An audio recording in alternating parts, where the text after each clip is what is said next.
ati se ibiciro birazamuka. Ndagira ngo mvuge ngo yego, ibiciro biraza kuzamuka.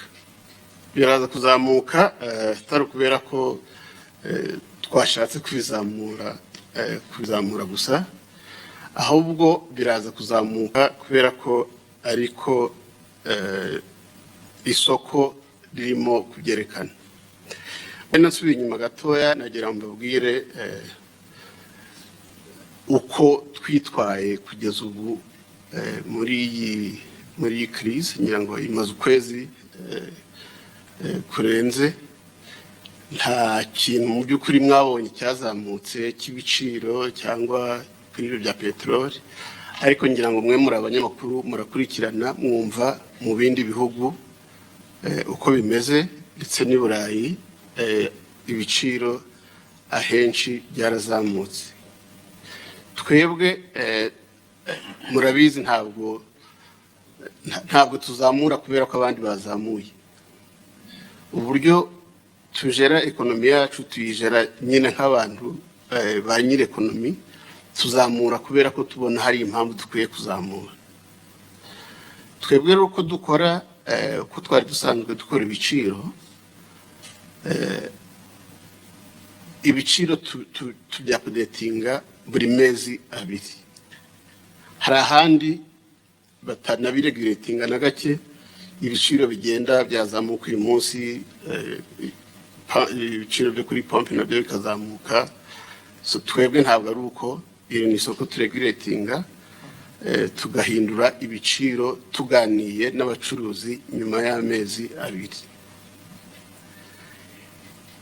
Ibyo ariko tumaze kubireba ubu ngubu, urebye ibiciro bya peteroli ku isoko, mbere y'uko intambara iba, akagunguru ka peteroli kaguraga amadolari nka 70.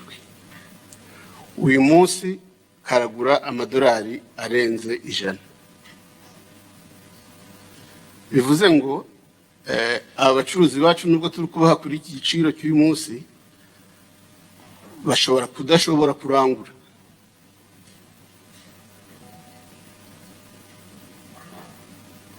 Ariyo mpamvu twagerageje kubafasha uko dushoboye, tubashakira za letter of credit kugira ngo tubongerere n'amafaranga bashobora kubona kugira ngo bajye kurangura.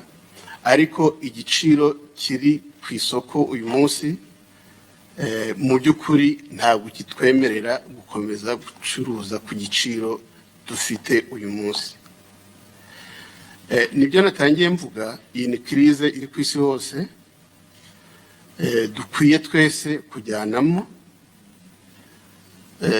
buri wese akumva ko akwiye kugira uruhare nk'umunyarwanda kugira ngo dushobore kuva muri crise twemye nk'uko twavuye no mu zindi twagize mbere. So ibiciro rero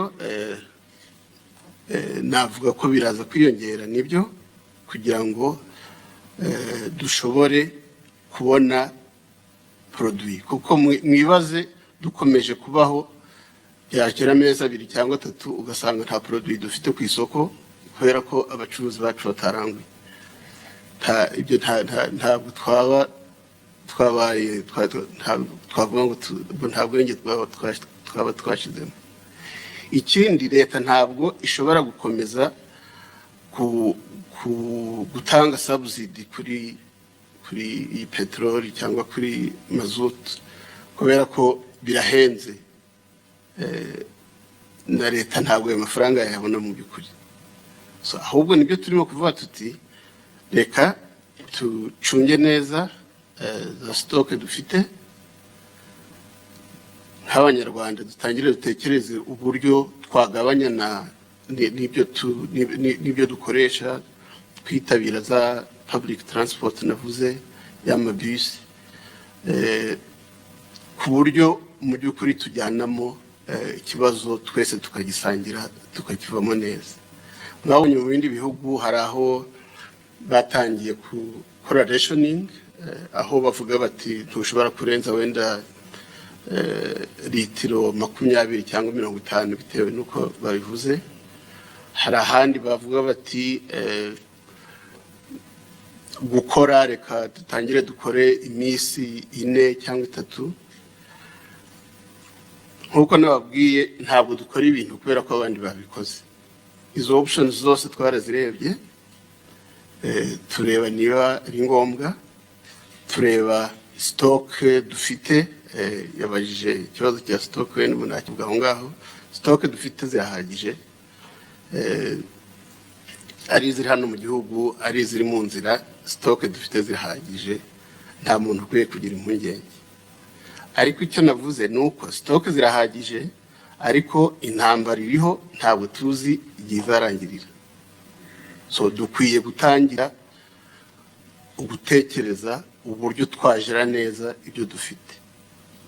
Nta nubwo ari kuri peteroli gusa, ngira ngo twarebye na stock no ku bindi, twarebye stock ku miti, twarebye stock ku mafumbire, twarebye stock ku miti dukoresha mu mazi, ku byo dukoresha muri za construction, birebye twabya bitumen dukoresha mu gukora imihanda. Izo stock zose twarazirebye turazizi. Stock zihari dufite zirahagije, mu gihe umuntu yavuga ko gihagije wenda amezi menshi ahagije mu by'ukuri, hejuru ya 6, ku buryo nubwo byahagarara uyu munsi ibyo dufite birahagije. Ariko ntabwo bizahagarara kubera ko tuzakomeza tugure, n'ibiri mu nzira byose dukomeze tubyihutishe. Ariko uko turi mu gihugu, uko duhagaze uyu munsi, duhagaze neza, nta mpungenge zihari, nta muntu ukwiye kugira ngo turagire icyo tubura mu mezi 2 cyangwa 3. Ibyo ntabwo bizabaho. Ariko icyo mvuga nuko dukwiye gutangira kureba, kubera ko intambara ntabwo tuzi igihe izarangirira. Ikindi umuntu yanavuga kihuye n'ibyo ngibyo, dukwiye no gutangira kureba ariko ubundi kuki ikiza twakura muri crise nk'iyi ngiyi niki.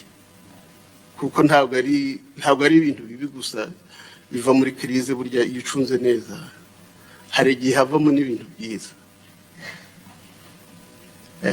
Ubwo tukareba tukavuga tuti kuki ibintu bimwe tubigura hanze, kuki tudashobora kubikorera hano. Bya bintu twavugaga byo gukora made in Rwanda, kuki intambara igomba kuba muri Ukraine tukagira ikibazo ngo twabuze kawunga, tukagira ikibazo ngo twabuze imyenda yo kwambara. So ngira ngo ibyo nabyo ni ibintu nk'abanyarwanda dukwiye kwicara tugatekereza ngo muri iyi crise tuvanyemo iki. Turimo kubitekereza rero, hari ingamba turimo gufata. Hari n'abavuze nk'ikibazo cya methane, cya gaze methane. Ubwo nabwo ni uburyo bumwe. Ejo ngira ngo muri cabinet ngira mushobora kuba mwarabonye umwe mu myanzuro twafashe ejo. Hari company twahaye contrat yo kugira ngo itangire exploit gaze methane mu Kivu, aho bazajya baproduza megawati 185